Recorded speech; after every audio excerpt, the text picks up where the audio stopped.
একটা জিনিস দেখে খুব খারাপ লাগলো। কি খারাপ দেখছো? আপনার বড় ছেলে সৈকত, যে কিনা এতদিন বিদেশ থেকে আসছে, আর ওর তো থাকার কথা, আরামায়েশ করার কথা, কোথায় ঘুরবে ফিরবে, বন্ধু বান্ধবের সাথে আড্ডা মারবে, তা না করে দেখলাম আজকে ও রাজের কাজ করতেছে। দেখা অনেক খারাপ লাগলো, তাই ভাবলাম কথাটা আপনাকে জানানো উচিত, এই জন্য আপনার কাছে আসছি। কি কো বাজান, আমার সৈকত রাজমিস্ত্রি কাম করতেছে? হসাসি রাজমিস্ত্রি কাম করতেছে। আমি রাস্তা দিয়ে যাচ্ছিলাম, তারপরে দেখলাম, দিয়ে ওর সাথে কথাও বললাম। তুমি এখন যাও, কথাটা কই আমার ভালো করছো। আচ্ছা চাচি, আসি।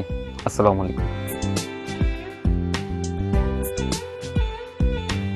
ও বৌমা, শুনছো? আমার সৈকত, আমার আদরের সৈকত, হ্যাঁ বলে রাজমিস্ত্রি কাম করতেছে। কি? সৈকত রাজমিস্ত্রির কাজ করতেছে?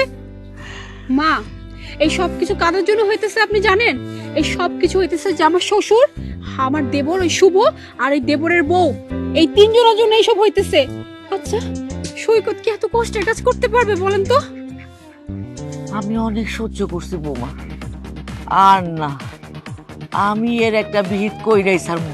তুমি চলো আমার লগে।